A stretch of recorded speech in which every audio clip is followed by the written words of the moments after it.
GA 243C1. La naturaleza es la gran ilusión, conócete a ti mismo. Del ciclo, Caminos verdaderos y falsos en la investigación espiritual. Rudolf Steiner, Torquay, Inglaterra, 11 de agosto de 1924. En estas conferencias me han pedido que hable sobre los caminos que conducen al conocimiento del mundo suprasensible. Este conocimiento y nuestro conocimiento del mundo fenoménico, fruto de años de estudio paciente y diligente, al que debemos los magníficos logros de los tiempos modernos, son complementarios. Porque la realidad solo puede ser aprehendida por la persona que sea capaz de reforzar los notables descubrimientos que las ciencias naturales e históricas han añadido a nuestro acervo de conocimientos en los últimos tiempos con una visión derivada del mundo espiritual. Donde quiera que nos enfrentemos al mundo exterior, no tenemos ninguna duda de que es a la vez espiritual y físico. Detrás de cada fenómeno físico se encontrará de una forma u otra un agente espiritual que es el verdadero protagonista. Lo espiritual no puede existir en el vacío porque está operativo en todo momento e impregna activamente lo físico en algún momento o lugar indefinido. Me propongo discutir en estas conferencias cómo el mundo en el que vive el hombre puede ser conocido en su totalidad, por un lado, a través de la consideración de su entorno físico y, por el otro, a través de la percepción de lo espiritual. De esta manera espero indicar los métodos verdaderos y falsos para alcanzar tal conocimiento. Antes de abordar el tema real de estas conferencias de mañana, me gustaría ofrecerles una breve introducción para que puedan tener una idea de qué esperar de ellas y qué propósito tengo a la vista. Lo que les interesa en primer lugar es hacernos comprender la pregunta, ¿por qué emprendemos una investigación espiritual? ¿Por qué, como personas pensantes, sensibles y prácticas, no estamos preparados para aceptar el mundo fenoménico tal como es y tomar parte activa en él? ¿Por qué nos esforzamos por alcanzar el conocimiento de un mundo espiritual? En este contexto, quisiera referirme a una concepción antigua, a un viejo dicho que abraza una verdad cada vez más ampliamente aceptada y que, heredada de los primeros días del pensamiento y las aspiraciones humanas, todavía se encuentra hoy cuando investigamos el fundamento del mundo. Sin utilizar en modo alguno como base estas concepciones antiguas y anticuadas, quisiera, no obstante, llamar la atención sobre ellas cada vez que se presente la ocasión. Desde Oriente resuena desde hace miles de años el dicho, el mundo que percibimos con nuestros sentidos es Maya, la gran ilusión. Y sí, como siempre ha sentido el hombre durante el curso de su desarrollo, el mundo es Maya, entonces debe trascender la gran ilusión para encontrar la verdad última. Pero ¿por qué el hombre consideró este mundo de impresiones sensoriales como Maya? ¿Por qué, precisamente en los primeros tiempos, cuando los hombres estaban más cerca del espíritu que hoy, surgieron los centros de misterios, centros que se dedicaban al cultivo de la ciencia, la religión, el arte y la vida práctica, cuyo objetivo era señalar el camino hacia verdad y realidad, en contraposición a lo que, puramente en el mundo externo, fue la gran ilusión, la fuente del conocimiento y la actividad del hombre? ¿Cómo se puede explicar a aquellos ilustres sabios que educaron a sus neófitos en los antiguos y santos misterios y trataron de conducirlos de la ilusión a la verdad? Esta pregunta solo puede responderse si uno analiza al hombre de manera más desapasionada, desde un ángulo más imparcial. Conócete a ti mismo, tal es otro antiguo dicho que nos ha llegado desde el pasado. De la fusión de estos dos dichos, el mundo es Maya, de Oriente, y, conócete a ti mismo, de la antigua Grecia, surgió por primera vez la búsqueda del conocimiento espiritual entre la humanidad posterior. Pero también en los antiguos misterios, la búsqueda de la verdad y la realidad tuvo su origen en esta doble percepción de que, en última instancia, el mundo es ilusión y que el hombre debe alcanzar el autoconocimiento. Sin embargo, es solo a través de la vida misma que el hombre puede llegar a aceptar esta cuestión, no solo mediante el pensamiento, sino mediante la voluntad y la plena participación en la realidad a la que los seres humanos tenemos inmediatamente acceso. Ni con plena conciencia ni con un entendimiento claro, sino con profunda emoción, Todo hombre en el mundo puede decirse a sí mismo, tú no puedes ser el mundo exterior que ves y oyes. Este sentimiento es profundo. Hay que reflexionar sobre el significado de estas palabras, tal como es el mundo exterior que percibís con vuestros 5 sentidos, no podéis serlo. Cuando observamos las plantas, vemos que en primavera aparecen los primeros brotes verdes, que florecen en verano y, hacia el otoño, maduran y dan fruto. Las vemos crecer, marchitarse y morir, su ciclo vital dura un solo año. Vemos también cómo muchas plantas absorben del suelo determinadas sustancias que forman el tallo principal. Ayer por la tarde, cuando veníamos hacia aquí por carretera, vimos muchas plantas muy antiguas que habían absorbido grandes cantidades de estas sustancias endurecedoras para que su ciclo vital no se limitase a un solo año, sino que se prolongase durante un período más largo y, de este modo, produjesen nuevos puntos de crecimiento en sus tallos. Y al hombre le corresponde observar cómo estas plantas crecen, se marchitan y mueren. Y cuando observa a los animales, se da cuenta de su impermanencia, lo mismo ocurre con el reino mineral. Observa los depósitos minerales en las majestuosas cadenas montañosas y, armado con su conocimiento científico, se da cuenta de que también ellos son impermanentes. Y finalmente recurre a alguna concepción, como el sistema tolemaico o copernicano, por ejemplo, o alguna concepción tomada de los misterios antiguos o posteriores, y concluye lo siguiente: todo lo que veo en el esplendor de las estrellas, todo lo que me irradia el Sol y la Luna con sus maravillosas y complejas órbitas, todo esto también es impermanente. Pero, aparte de la impermanencia, el reino de la naturaleza tiene otros atributos. Estos son de tal clase que el hombre, si ha de conocerse a sí mismo, no debe suponer que él y todo lo que es impermanente, las plantas, los minerales, el sol, la luna y las estrellas, están constituidos de manera similar. El hombre llega entonces a la conclusión de que hay en mí una cualidad distinta de todo lo que veo y oigo a mi alrededor. Debo llegar a comprender mi propio ser, pues no puedo encontrarla en nada de lo que veo y oigo. En todos los misterios antiguos, los hombres sentían esta urgencia de descubrir la realidad de su ser interior, mientras que todos los fenómenos transitorios del espacio y del tiempo eran percibidos como una expresión de la gran ilusión. Y así, para llegar a una comprensión del ser interior del hombre, miraban más allá de los hallazgos de la percepción sensorial. Y aquí experimentaron un mundo espiritual. Cómo encontrar el camino correcto hacia el mundo espiritual será el tema de estas conferencias.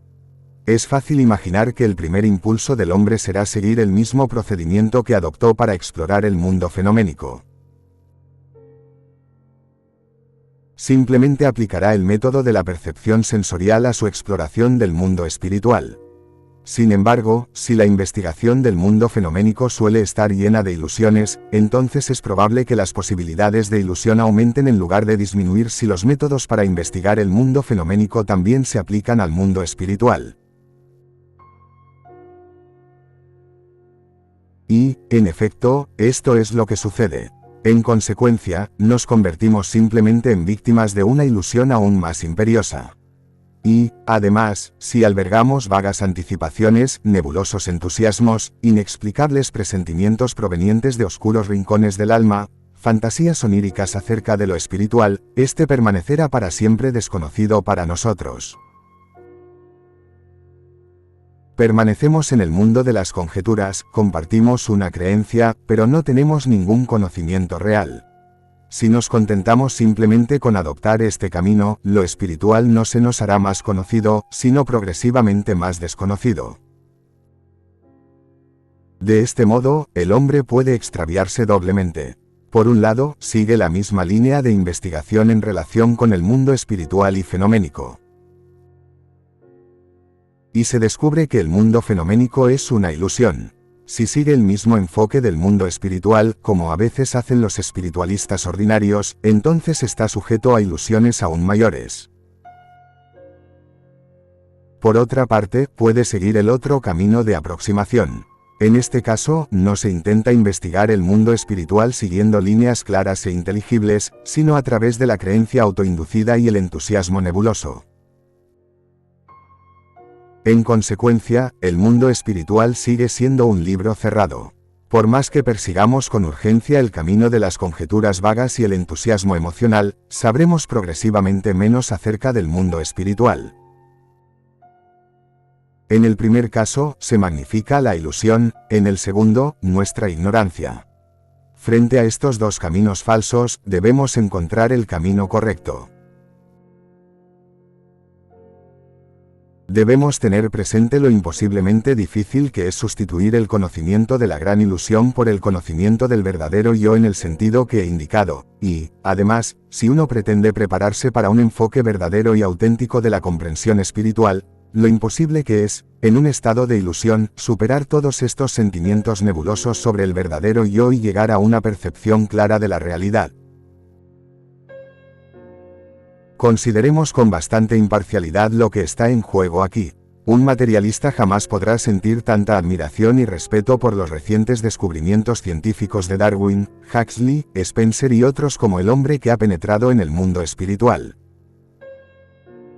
Porque estos hombres, y muchos otros desde la época de Giordano Bruno, no escatimaron esfuerzos para obtener una visión de lo que los antiguos misterios consideraban el mundo de Maya. No hay necesidad de aceptar las teorías propuestas por Darwin, Huxley, Spencer, Copérnico, Galileo y el resto. Dejemos que otros teoricen sobre el universo como quieran, no tenemos intención de dejarnos arrastrar por sus argumentos. Pero debemos reconocer el tremendo impulso dado por estos hombres al estudio detallado y factual de órganos específicos en el hombre, los animales y las plantas, o de algún problema particular relacionado con el reino mineral. Imaginemos simplemente cuánto hemos aprendido en los últimos tiempos sobre las funciones de las glándulas, los nervios, el corazón, el cerebro, los pulmones, el hígado, etc. Como resultado de sus estimulantes investigaciones, merecen nuestro mayor respeto y admiración, pero en la vida real este conocimiento puede llevarnos solo hasta cierto punto. Permítanme darles 3 ejemplos para ilustrar mi punto. Podemos seguir con gran detalle el primer óvulo humano, cómo se desarrolla gradualmente hasta convertirse en un embrión humano, cómo evolucionan los diversos órganos paso a paso y cómo, a partir de los diminutos órganos periféricos, se construyen el complejo corazón y el sistema circulatorio. Todo esto se puede demostrar. Podemos seguir el crecimiento orgánico de la planta desde la raíz hasta la flor y la semilla y, a partir de esta información factual, podemos construir una teoría del universo que abarque el cosmos. Nuestros astrónomos y astrofísicos ya lo han hecho. Elaboraron una teoría del cosmos que muestra cómo el mundo emerge de un sistema estelar nebuloso que asumió una forma progresivamente más definida y fue capaz de generarse espontáneamente. Pero a pesar de toda esta teorización, finalmente nos encontramos cara a cara una vez más con el ser esencial del hombre, el problema de cómo responder al mandato, conócete a ti mismo. Si solo conocemos el yo que se limita a un conocimiento de los minerales, las plantas, los animales, los sistemas glandular y circulatorio humanos, solo conocemos el mundo en el que el hombre entra al nacer y abandona al morir. Pero, en última instancia, el hombre siente que no está limitado al mundo temporal. Por eso, frente a todo lo que el conocimiento del mundo exterior ofrece con tanta grandeza y perfección, debe responder desde lo más profundo de su ser. Todo esto lo afirmas solo entre el nacimiento y la muerte. Pero, conoces tu yo esencial, tu verdadera esencia. En el momento en que el conocimiento del hombre y de la naturaleza tiene implicaciones morales y religiosas, el ser humano, cuyos órganos solo pueden aprehender el mundo de la gran ilusión, queda reducido al silencio. El mandato. Conócete a ti mismo, para que puedas saber en lo más íntimo de tu ser de dónde vienes y a dónde vas. Este problema de cognición, en el momento en que se plantean cuestiones religiosas, no puede ser respondido en este nivel limitado de comprensión. Al ingresar en las escuelas de misterios, el neófito no tenía ninguna duda de que, por mucho que hubiera aprendido mediante la observación sensorial, esta información no podía ofrecer respuesta al gran enigma de la naturaleza humana cuando se trataba de cuestiones religiosas. Además, aunque tengamos el conocimiento más preciso de la estructura de la cabeza humana, de los movimientos característicos de los brazos y las manos del hombre, de su forma de andar y de su postura, aunque podamos reaccionar con la mayor sensibilidad posible a las formas de los animales y de las plantas en la medida en que podamos conocerlas mediante la observación sensorial, en cuanto intentemos dar expresión artística a esta información nos enfrentaremos de nuevo a un problema sin solución. Pues, como han expresado hasta ahora los hombres a través del arte su conocimiento del mundo, debían su inspiración a las enseñanzas de los misterios. Su conocimiento de la naturaleza y de sus diversos aspectos estaba relacionado con el nivel de comprensión existente, pero al mismo tiempo se enriquecía con la percepción espiritual. Basta con mirar atrás, a la antigua Grecia. Hoy en día, un escultor o un pintor trabaja a partir del modelo, al menos, así se hacía hasta hace poco. Se propone copiar e imitar. El artista griego no trabajaba de esta manera, aunque se le atribuye que lo hizo, más bien percibía la forma humana espiritual dentro de sí mismo. En la escultura, si quería representar un brazo en movimiento, era consciente de que el mundo exterior estaba informado por un contenido espiritual, que todo objeto material ha sido creado a partir del espíritu y en su obra se esforzaba por recrear el espíritu. Incluso en tiempos tan remotos como el Renacimiento, el pintor no utilizaba un modelo, que solo le servía de estímulo. Sabía intuitivamente qué era lo que activaba la mano o el brazo y expresaba esta información en su representación del movimiento. La mera representación de los aspectos externos y superficiales del mundo de Maya, la mera copia del modelo, no hace avanzar nuestra comprensión. No vemos con ello más profundamente al hombre, sino que nos interesan solo las cosas externas y, por lo tanto, permanecemos como espectadores fuera de él. Desde el punto de vista del arte, si no logramos trascender el mundo de Maya, nos enfrentamos al formidable problema de la naturaleza humana y no se nos ofrece ninguna respuesta. Y, además, al entrar en los antiguos misterios, se le dejaba claro al neófito que estaba a punto de ser iniciado: si permaneces dentro del mundo de Maya, serás incapaz de penetrar en el ser esencial del hombre o de cualquier otro reino de la naturaleza. No puedes convertirte en artista. En la esfera del arte, se consideró necesario recordarle al neófito el claro mandato: conócete a ti mismo, y entonces empezó a sentir la necesidad del conocimiento espiritual. Pero, se puede objetar, hay escultores totalmente materialistas. Al fin y al cabo, no eran meros aficionados y sabían lo que hacían. También ellos sabían extraer los secretos de sus modelos y dotar de ellos a sus figuras y motivos. Es cierto, pero ¿de dónde sacaban sus conocimientos? La gente no se da cuenta de que esta capacidad no procedía de los propios artistas, sino de artistas anteriores que, a su vez, la habían heredado de sus predecesores. Trabajaban a partir de una tradición, pero no querían admitirlo porque afirmaban que todo se lo debían a ellos mismos. Sabían cómo trabajaban los antiguos maestros y los imitaban. Pero los primeros de los antiguos maestros aprendieron su secreto de las intuiciones espirituales de los misterios. Rafael y Miguel Ángel lo aprendieron de aquellos que todavía se inspiraban en los misterios. Pero el arte verdadero debe ser creado a partir de lo espiritual. No hay otra solución. Tan pronto como tocamos el problema del hombre, cualquier percepción de la gran ilusión no tiene respuesta a los problemas de la vida, al problema del destino del hombre. Si hemos de regresar a la fuente del arte y la creatividad artística, debemos recuperar la percepción del mundo espiritual. Ahora un tercer ejemplo. El botánico o el zoólogo pueden obtener un conocimiento maravillosamente detallado de la forma de cada planta disponible. El bioquímico puede describir los procesos que tienen lugar en la vida vegetal. También puede decir cómo los alimentos son asimilados en el sistema metabólico, son absorbidos por los vasos sanguíneos en las paredes del tubo digestivo y son transportados por la sangre al sistema nervioso.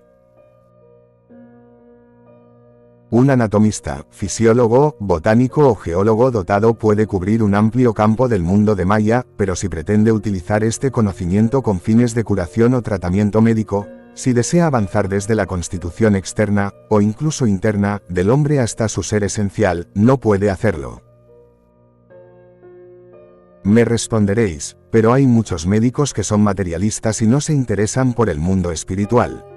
Tratan a sus pacientes según los métodos de las ciencias naturales y, sin embargo, obtienen resultados.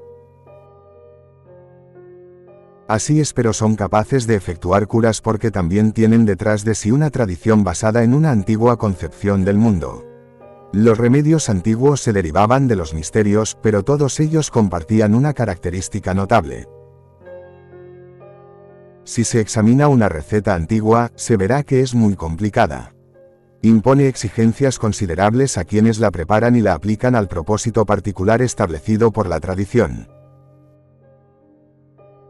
Si se hubiera ido a un viejo médico y se le hubiera preguntado cómo se preparaba una receta de ese tipo, nunca habría contestado: primero hago experimentos químicos y averiguo si los materiales se comportan de tal y tal manera, luego lo pruebo en los pacientes y anoto los resultados.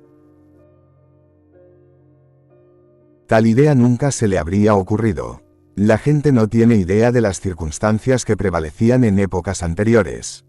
Habría contestado: vivo en un laboratorio, si se me permite llamarlo así, que fue equipado sobre la base de la enseñanza de los misterios y cuando encuentro un remedio se lo debo a los dioses. En este punto, tenía muy claro que estaba en estrecha comunicación con el mundo espiritual a través de toda la atmósfera engendrada en su laboratorio. Los seres espirituales estaban tan inequívocamente presentes para él como los seres humanos lo están para nosotros. Era consciente de que, mediante la influencia de los seres espirituales, había alcanzado una dimensión superior del ser y era capaz de lograr más de lo que hubiera sido posible de otra manera. Y procedió a elaborar sus complicadas prescripciones, no a partir del conocimiento natural, sino según lo dictaban los dioses. En los misterios se sabía que, para comprender al hombre, uno no debía identificarse con el mundo de Maya, sino avanzar hacia la verdad del mundo divino. Con todo su conocimiento del mundo exterior, los hombres están hoy más lejos de la verdad del mundo divino que los antiguos con su conocimiento derivado de los misterios. Pero el camino de regreso debe ser encontrado de nuevo. Del tercer ejemplo es evidente que si buscamos curar, incluso equipados con el conocimiento más amplio posible de la naturaleza, es decir, del mundo de Maya, entonces nos enfrentamos nuevamente con los problemas no resueltos de la vida y el destino humanos. Si deseamos comprender al hombre desde el punto de vista de Maya, la gran ilusión, desde el punto de vista del conócete a ti mismo, que se exige para los fines de la curación, entonces seremos incapaces de avanzar un solo paso más en nuestra comprensión. Y así, a la luz de estos ejemplos, podemos decir: quien desee tender un puente entre el mundo de Maya y el conócete a ti mismo, se dará cuenta, en el momento en que se acerque al ser humano con sentimiento religioso, como artista creador, como sanador o médico, que se encuentra ante un vacío si su único punto de partida es el mundo de la ilusión. No tiene poder a menos que encuentre una forma de conocimiento que trascienda el conocimiento de la naturaleza externa, que es el conocimiento de Maya, la gran ilusión. Hagamos ahora una comparación entre la manera en que los hombres intentaron, a partir del espíritu de los misterios, alcanzar un conocimiento integral del mundo y la manera en que esto se intenta hoy. Entonces estaremos en condiciones de encontrar nuestra orientación en relación con los caminos que conducen a este conocimiento integral. Hace unos miles de años, se hablaba del mundo y de su fundamento o esencia divina de un modo muy distinto al que utilizan hoy las autoridades. Volvamos la vista atrás a aquella época de hace unos miles de años, cuando floreció un conocimiento sublime y majestuoso en los misterios del Oriente Próximo. Intentaremos examinar más de cerca la naturaleza de este conocimiento dando una breve descripción de sus características. En la antigua Caldea se enseñaba lo siguiente: las fuerzas del alma del hombre alcanzan su potencial máximo cuando dirige la mirada del espíritu al maravilloso contraste entre la vida del sueño, su conciencia está atenuada, no se da cuenta de su entorno, y su vida de vigilia tiene visión clara, es consciente del mundo que le rodea. Estas condiciones alternantes de sueño y vigilia se experimentaban de forma diferente hace miles de años. El sueño era menos inconsciente, la vida de vigilia no tan plenamente consciente. En el sueño, el hombre era consciente de imágenes poderosas y siempre cambiantes, del flujo y movimiento de la vida de los mundos. Estaba en contacto con la base divina, la esencia del universo. El oscurecimiento de la conciencia durante el sueño es una consecuencia de la evolución humana. Hace unos miles de años, la vida de vigilia no era tan clara y lúcida como hoy. Los objetos no tenían contornos claramente definidos, estaban borrosos. Irradiaban cualidades espirituales en diversas formas. No se producía la misma transición abrupta del sueño a la vida de vigilia. Los hombres de esa época aún eran capaces de distinguir estos dos estados, y el entorno de su vida de vigilia se llamaba Apsu. Esta vida de flujo y movimiento experimentada en el sueño, este reino que desdibujaba la clara distinción entre los minerales, las plantas y los animales de la vida de vigilia, se llamaba Tiamat. Ahora bien, la enseñanza de las escuelas de misterios caldeos era que cuando el hombre, en un estado de sueño, compartía el flujo y el movimiento de Tiamat, estaba más cerca de la verdad y la realidad que cuando vivía su vida consciente entre minerales, plantas y animales. Tiamat estaba más cerca de la base del mundo, más estrechamente relacionada con el mundo del hombre que Apsu. Apsu estaba más lejos. Tiamat representaba algo que se encontraba más cerca del hombre. Pero con el transcurso del tiempo, Tiamat sufrió cambios y esto llegó a conocimiento de los neófitos de las escuelas de misterios. De la vida de flujo y movimiento de Tiamat surgieron formas demoníacas, formas equinas con cabezas humanas, formas leoninas con cabezas de ángeles. Surgieron de la urdimbre y la trama de Tiamat y estas formas demoníacas se volvieron hostiles al hombre. Entonces apareció en el mundo un ser poderoso, Ea. Cualquiera que tenga oído para los sonidos puede sentir cómo la conjunción de estas dos vocales apunta a ese ser poderoso que, según estas antiguas enseñanzas de los misterios, estuvo al lado del hombre para ayudarlo cuando los demonios de Tiamat se hicieron fuertes.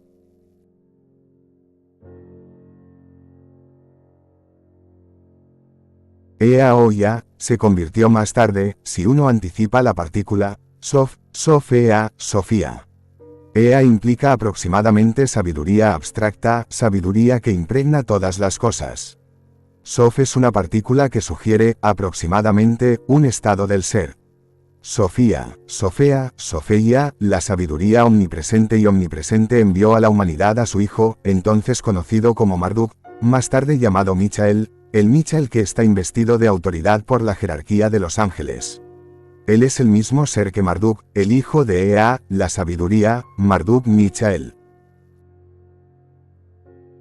Según las enseñanzas de los misterios, Marduk Michael era grande y poderoso, y todos los seres demoníacos, como los caballos con cabezas humanas y las formas leoninas con cabezas de ángeles, todas estas formas demoníacas, móviles y en movimiento, unidas como la poderosa Tiamat, se alinearon contra él. Marduk Michael era lo suficientemente poderoso como para controlar el viento tormentoso que barre el mundo. Todo lo que Tiamat encarnaba era visto como una realidad viviente, y con razón, porque así es como lo experimentaban. Todos estos demonios juntos eran vistos como el adversario, un poderoso dragón que encarnaba todos los poderes demoníacos nacidos de Tiamat, la noche. Y este ser dragón, que escupía fuego y furia, avanzó hacia Marduk. Michael primero lo golpeó con varias armas y luego lanzó toda la fuerza de su viento tormentoso hacia las entrañas del dragón, de modo que Tiamat estalló en pedazos y se dispersó por todas partes. El poema de la creación Dice, el viento del norte lo llevó a lugares desconocidos. Y así Marduk Michael pudo crear a partir de los cielos arriba y la tierra abajo. Así surgieron lo de arriba y lo de abajo. Tal era la enseñanza de los misterios. El hijo mayor de Ea, la sabiduría, ha vencido a Tiamat y ha creado con una parte de los cielos de arriba y con la otra la tierra de abajo. Y si, oh hombre, alzas tus ojos a las estrellas, verás una parte de lo que Marduk Michael formó en los cielos a partir del temible abismo de Tiamat para el beneficio de la humanidad. Y si miras hacia abajo, donde las plantas crecen a partir de la tierra mineralizada, donde los minerales comienzan a tomar forma, encontrarás la otra parte que el hijo de Ea, la sabiduría, ha recreado para el beneficio de la humanidad. Así, los antiguos caldeos miraban hacia atrás, al período formativo del mundo, a la formación a partir de lo informe, veían dentro del taller de la creación y percibían una realidad viviente. Estas formas demoníacas de la noche, todos estos monstruos nocturnos, los seres que tejen y surgen de Tiamat, habían sido transformados por Marduk Michael en las estrellas de arriba y la tierra de abajo. Todos los demonios transformados por Marduk Michael en estrellas brillantes, todo lo que crece de la tierra, la piel y el tejido transformados de Tiamat, esta es la forma en que los hombres de los tiempos antiguos representaban todo lo que les llegaba a través de los antiguos atributos del alma. Esa información la consideraban como conocimiento. Entonces los sacerdotes de los misterios anticiparon el futuro estudiando los poderes psíquicos de sus discípulos. Y cuando los neófitos habían desarrollado la suficiente fuerza anímica, estaban en condiciones de comprender las primeras lecciones elementales que se enseñan a los niños en la escuela hoy en día, que la Tierra gira alrededor del Sol y que los mundos se forman a partir de nebulosas. Este conocimiento era un secreto bien guardado en aquellos días. La enseñanza dada abiertamente, por otra parte, se refería a los hechos de Marduk Michael que acabo de describirles. En nuestras escuelas y universidades actuales, y no pretenden mantener el secreto, e incluso en nuestras escuelas primarias se enseña el sistema copernicano y la astrofísica, materias que, en los tiempos antiguos, solo los sabios se atrevían a emprender o se les permitía emprender, y eso solo después de una larga preparación. Lo que todo colegial sabía, en aquellos días, solo lo podían aprender los iniciados. Hoy todo esto forma parte del currículo escolar. Hubo una época mucho más antigua que la de los antiguos misterios caldeos, en la que la gente solo hablaba de cosas como las que he descrito, de Ea, de Marduk Michael, de Apsu y Tiamat. Aborrecían todo lo que enseñaban estos excéntricos maestros de los misterios sobre los movimientos de las estrellas o del sol, deseaban estudiar, no lo invisible, sino únicamente lo visible y tangible, aunque en las formas personificadas o simbólicas reveladas por la antigua clarividencia. Rechazaban el conocimiento que los antiguos maestros iniciados y sus discípulos habían adquirido. Luego llegó el momento en que la sabiduría primigenia se difundió gradualmente desde Oriente, y ambas formas de conocimiento fueron apreciadas. Los hombres dieron gran importancia a las manifestaciones de los seres de los mundos espirituales, las hazañas de Marduk Michael, por ejemplo, y también apreciaban lo que podía ilustrarse esquemáticamente, el Sol en el centro y los cuerpos planetarios que giraban a su alrededor en ciclos y epiciclos. Con el tiempo, se perdió la comprensión de los mundos espirituales, de los demonios y de los dioses, y se fomentó el conocimiento intelectual, ese conocimiento que hoy apreciamos tanto y que alcanzó su apogeo en los primeros años de nuestra época. Vivimos ahora en una época en la que se ignora lo espiritual, al igual que el mundo fenoménico fue ignorado por aquellos para quienes lo espiritual era evidente. Tenemos que anticipar el momento en que nuevamente estaremos en condiciones de aceptar junto con las enseñanzas de los astrónomos, astrofísicos, zoólogos y botánicos un conocimiento de las realidades espirituales derivadas de las intuiciones espirituales. Esa época ya está cerca y debemos estar preparados para afrontarla si queremos cumplir nuestra tarea y redescubrir, entre otras cosas, la fuente religiosa del arte y el arte de curar. Así como en la antigüedad lo espiritual habitaba entre los hombres mientras se despreciaba el mundo material, para luego seguir una época en la que se fomentaba el conocimiento material y se suprimía lo espiritual, así ahora debe llegar el momento en que debemos transformar nuestro vasto y amplio conocimiento del mundo exterior, tan digno de admiración, en un conocimiento renovado de las enseñanzas de los misterios.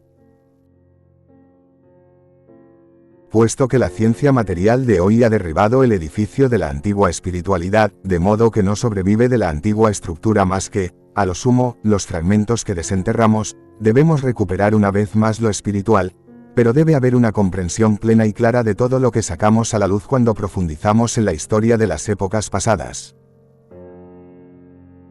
Debemos encontrar nuestro camino de regreso a lo espiritual a través de un nuevo arte creador imbuido de sentimiento religioso, a través de un nuevo arte de curación y a través de un nuevo conocimiento del espíritu que impregna el ser del hombre. Estos son 3 ejemplos que os he dado hoy con la esperanza de que podamos esforzarnos por renovar los misterios que nos darán una comprensión de la base y el principio del mundo en su totalidad y una comprensión del hombre que trabajará como una persona plenamente integrada en lugar de como un materialista estrecho para promover el bienestar y la iluminación de sus semejantes.